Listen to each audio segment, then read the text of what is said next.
글로벌 뉴스를 전해드리는 외신 인사이드입니다. 박지원 리포터, 네. 소식 전해주시죠. 네. 네, 오늘은 2017년 신흥시장 자산가격 전망에 대한 기사 준비해봤습니다. 최근에 여러 가지 요인들로 인해서 각종 투자은행들에서 신흥시장에 대한 전망을 내년도 전망을 굉장히 부정적으로 내놓고 있습니다. 이를 파이낸셜 타임스에서 전했습니다.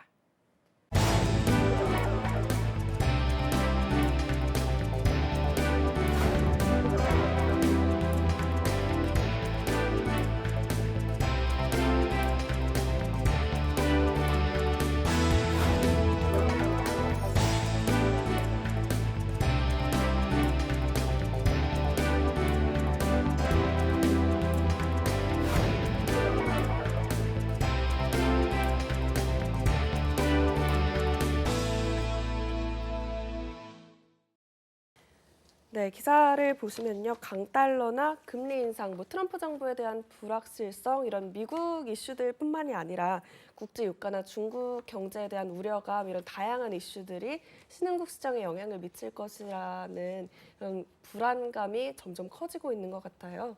내년도 신흥시장 전망 크게 어떻게 보시나요? 국가별로 차별화가 많이 될 것 같습니다. 그러니까 말씀하신 대로 이제 강달러, 미국 금리 인상 이런 부분에 대해서 좀 취약한 나라들. 그러니까 예를 들면 GDP 대비해서 경상수지 적자가 많은 나라들, 이런 나라들은 당연히 좀 안 좋은 그런 결과가 오게 될 거고요. 근데 이제 예를 들면 아까 말씀하신 요인 중에 유가 올라가는 거 있지 않습니까? 유가가 작년 상반기에 2월 무렵에 저점에 한 26불 정도였는데 지금 그 2배 수준 올라와 있지 않습니까? 그런 것 때문에 좀 이렇게 긍정적인 효과를 보는 나라들도 있고, 그리고 또 아시아 이머징 같은 경우에는 미국 금리 인상 혹은 강달러 때문에 자금이 유출된다 하더라도 중국이 있거든요. 중국이 보면 최근에 그 영향력을 확장시키기 위해서 말레이시아나 필리핀이나 인도네시아 이런 나라들에 대해서 투자를 하겠다고 확약한 금액들이 꽤 큰 규모입니다. 그 각 나라의 GDP 대비해서 한 5%에서 많게는 10% 되는 그런 금액들을 이야기하고 있기 때문에 이머징 아시아 같은 경우에는 그렇게 또 나빠 보이지 않습니다. 한국 같은 경우는 사실은 또 이머징으로 사실은 분류는 되어 있지만 실질적으로 여러 가지 경제적인 힘이나 그런 면에서 거의 선진국 수준인데 어떻든 그 펀드 플로우는 이머징에 의해서 좌우되는 부분이 있는데 상대적으로 이머징에서 또 고르라 그러면 한국은 여러 가지 여건상 또 좀 유리한 부분도 있고 해서 일괄적으로 해서 이머징이 내년에 더 좋다 나쁘다 이렇게 얘기하기는 좀 어려운 부분도 있는 것 같습니다. 네. 또 다른 의견 있으실까요? 예, 말씀하신 게 맞는 것 같고요. 네. 근데 올해가 사실 보면은 이머징 마켓이 괜찮았죠. 네. 예, 특히 몇몇 국가들은 유가 상승, 그러니까 원자재 가격의 상승 이런 부분들 때문에 상당히 좋았었고, 근데 내년에 역시 화두는 미국이 지금과 같은 정책을 계속 사용하면서 굉장히 우리가 예상하기 어려운 정도의 금리 상승이나 이런 게 이루어져서 계속 미국으로 돈이 빨려 갈 거냐 아니냐의 문제인 것 같아요. 계속 돈이 미국으로 빨려 간다고 생각을 하면 사실 내년에 이머징 마켓은 올해에 비해서는 안 좋다고 볼 수 있고, 근데 반면에 제가 보기에 미국이 계속 그런 입장을 취하기는 좀 어려울 겁니다. 이미 미국의 기업들이 어느 정도 달러 강세에 대한 부담을 느끼기 시작했다고 생각할 수 있고요. 그다음에 글로벌 마켓이 안 좋을 때 미국이 계속 고립주의와 보호무역주의 이런 식으로 계속 이렇게 뭔가를 해서 미국만 위너가 되는 경우를 생각하기보다는 정책의 전환이 좀 있지 않을까라는 기대를 합니다. 그래서 금리 인상 속도가 어떻게 되는지가 좀 중요하겠지만 그 부분에 있어서도 또 환율에 대한 부분에 있어서도 조금 반전이 하반기에는 나타날 수도 있다 이렇게 생각이 듭니다. 네.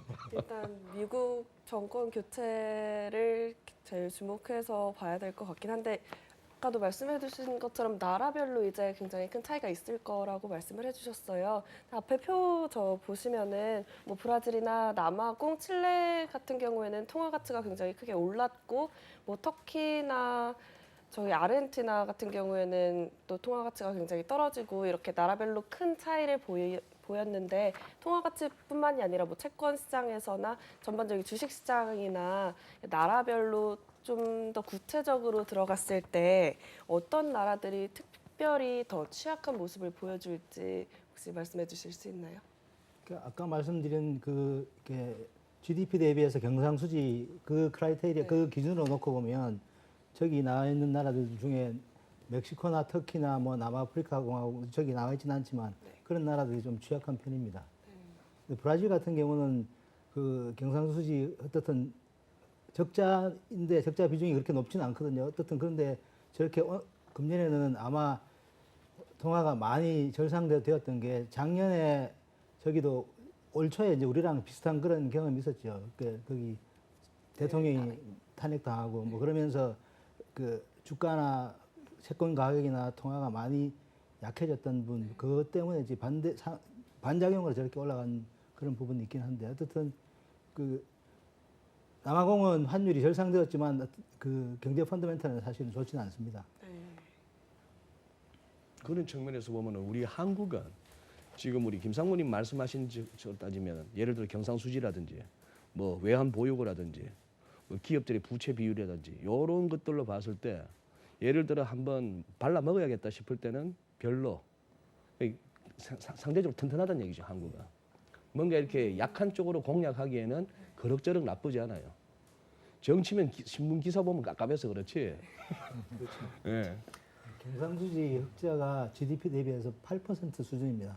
이게 근데 아마 내년에는 경상수지 흑자가 그보다는 못하겠죠. 유가가 이제 많이 올라오기 때문에 그러겠죠. 뭐 어떻든 줄 건데 그래도 건강한 편입니다. 안 그래도 네, 우리나라- 약간 네.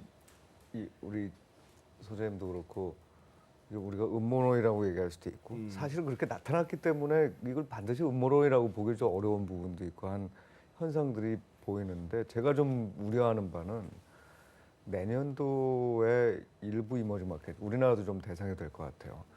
이 좀 자산 가격 버블이 생길까 봐 걱정이 되는 부분이 있죠. 그 가능성 충분히 있다고 봅니다. 네, 그러니까 이렇게 약 어떤 관점이? 예를 주가가 확 들어서 날아가는 거죠. 그러니까 예. 왜 그러냐? 네, 경상수지가 괜찮은 편이고 외환 보유고가 있고 그 다음에 어쨌든 저희는 예전에 이제 어떤 기억을 자꾸 하게 되냐면 그 레이건 대통령 시절 때 그 플라자 합의 있고 난 이후에 일본이 굉장히 빠르게 올라갔잖아요. 네. 그러니까 이제 그 결국은 일본이 그러고 싶어서 올라갔느냐 생각을 해보면 그런 상황이 딱 되고 나면 이 엔화가 그때 강세가 되니까 심하게 그 이쪽에서는 자꾸 금리를 내리는 거예요. 그 저쪽에 저 중앙은행이 그러면서 이제 전체적인 버블이 확 다시 부동산 시장까지 커지는 이런 현상들이 나타날 수 있고 그래서 우리나 아니면은 일본이나 그런 걸 지금 아마 정부들도 다 알고 있기 때문에 경계를 할 텐데 이 자금의 아까도 그런 말씀드렸습니다만 자금의 방향이 바뀔 때 이제 돈이 들어와서 이 자산 가격이 막 올라갈 때 이거 좋아만 해야 되느냐? 제가 보기엔 좋아하기보다는 상당히 좀 위험하게 생각을 해야 되는 시기가 한번 좀 오지 않겠느냐라는 생각을 합니다. 최선 선생님 여기 말씀에 좀 첨언하고 싶은 게 굉장히 비슷한 뷰라서 그러니 뭐 이것저것 떠나서 부동산 개발업자 출신인 트럼프다. 이분이 취임을 해서 백악관에 입성한다. 뭐 본인은 자꾸 부인도 마찬가지 그 트럼프 타워에 뉴욕에서 일하면 안 되나 이러지만 갔다 하면은 초반엔 띄울 것 같아요. 초반에 띄워줘야 돼. 그러니 다우 2만 아니라 다우 2만 2천, 2만 3천 더 가자 이런 분위기로 만들고 우리는 특히 12월 옵션 만기일이 굉장히 중요했어요. 그 탄핵 정부 그 와중에 그날 콜옵션 100배가 나올 정도의 엄청난 갭업 양봉을 만들면서 이게 2050까지 올라오는 힘이 됐는데 콜옵션이 100배였어요? 그날 콜옵션 100배짜리 있었습니다. 그런 차서 그렇죠. 전일 저점에서 샀을 경우 전일 저점에서. 예. 그러니 이게 초반에는 뜨는데 요 장이 진짜 무서운 장이거든요. 그냥 손가락 빨기는 너무 아까운 장이라. 왜냐하면 급하게 아주 화려하게 섹시하게 가거든요. 이거 갖다가 포지션 없이 보고 있으면 진짜 병납니다. 오씨 나는 없는데 막 날아가네. 근데 이런 장인데 지금 단 거기서 저는 주식 쪽은 가능하다고 보는데 저는 이게 환율하고 미스매치가 나서 지금 고민이에요. 여기가 많이 사거든요 지금 달러를. 네. 왜 사지? 그러려면 잠깐이라도 해먹으려면은 한번 들었다가 패대기를 친다 하더라도 이거는 환율이 이런 식으로 막 오르는 모습을 보이면 안 되는데 그래서 어느 쪽이 지금 맞는지 조금 헷갈리는 중입니다. 해먹는 시기를 내년도 한 중반 정도로 보는 거 아닐까 저는 그런 생각입니다. 그러니까 해먹는 시기를. 해먹는다는 표현은 좀 안 좋고 그러니까 어쩔 수 없이 가는 시기가 지금보다는 이제 실제로 이 취임을 하고 취임을 한 이후에 나타나는 여러 가지 정책들로 아마 그런 일들을 좀 만들어낼 수 있지 않을까 하는 생각 때문에 좀 우려스러워요. 그리고 반면에 올해 유가나 이런 것 때문에 조금 상대적으로 이 좋았던 거는 대들은 조금 덜 좋아질 거고 원유를 제외한 나머지 그 쪽은 나머지 원자재 쪽은 아마 재정 정책 때문에 어느 정도는 또 괜찮을 것 같고 이렇게 좀 갈리는 것 같아요. 네. 그러면 이 기사상에서는 거의 대부분의 투자은행들이 되게 안 좋은 전망들을 내놓고 있었는데 뭐그 네. 정도까지 안 좋기만 할 걸로 보는 건 아니신 거죠, 지금. 네, 그렇습니다. 이 기사는 좀 어찌 보면 지금 약간 FT적인 그 비관론하고 네. 맞닿아 그렇죠. 있는 것 같아요. 완전 네. 파이낸셜 타임스죠.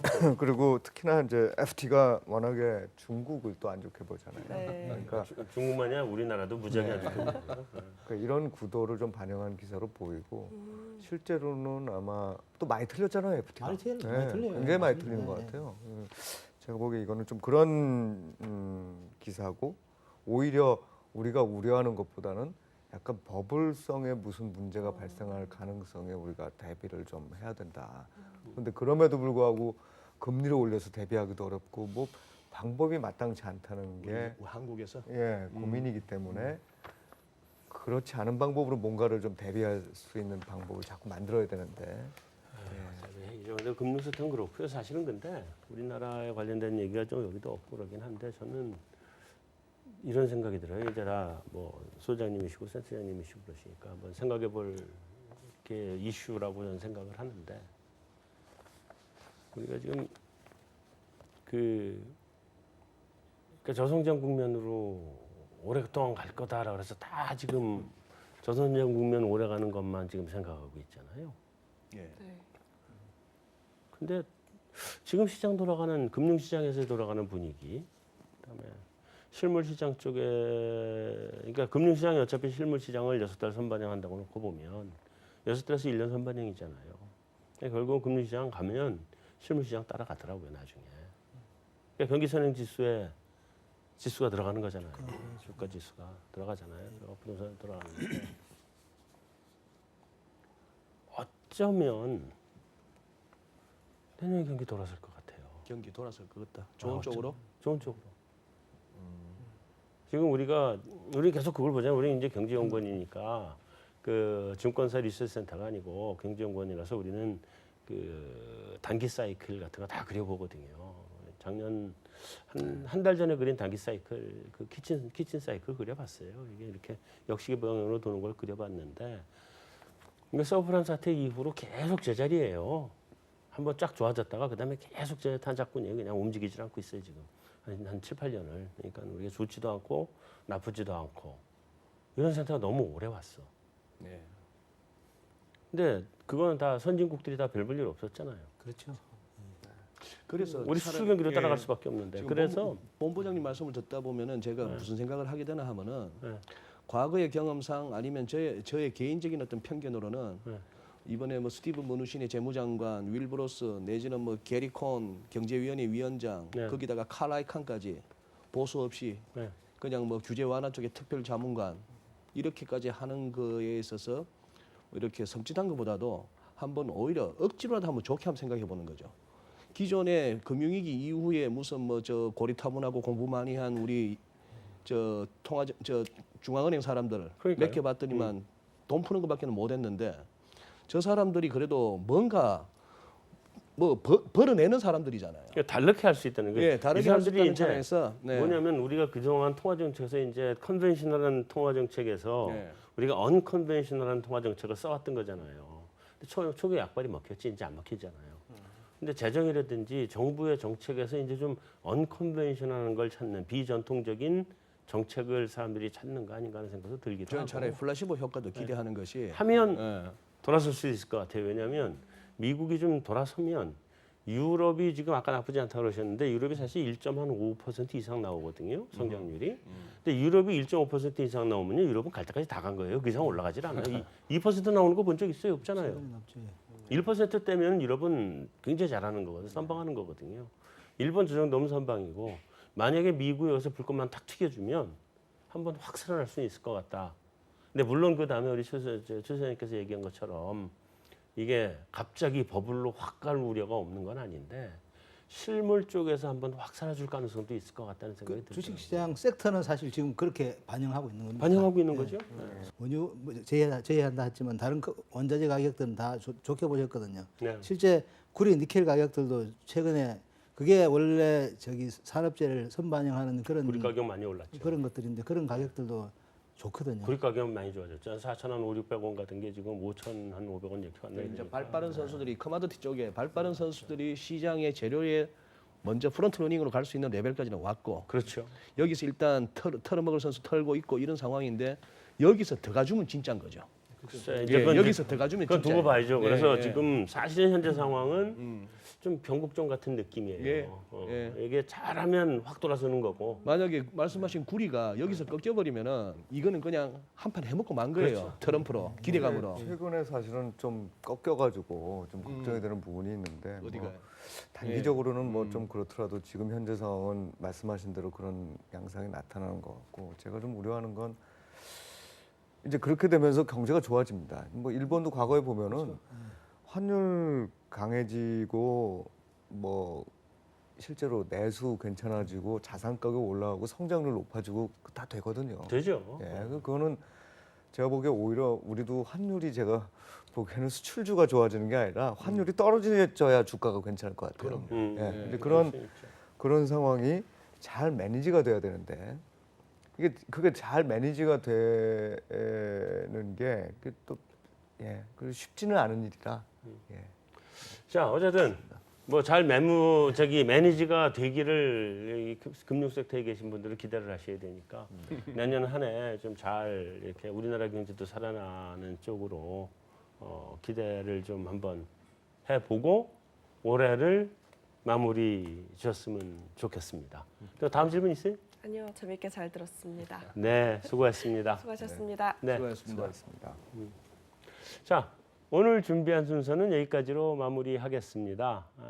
이 다음번에는 아마 새해 뵙게 될 것 같은데요. 연말연시 잘 보내시고 아무쪼록 즐거운 크리스마스셨기를 기대하고 내년에는 또 새로운 희망이 솟아나는 그런 2017년이 되기를 기대해 보겠습니다. 내년에 뵙겠습니다.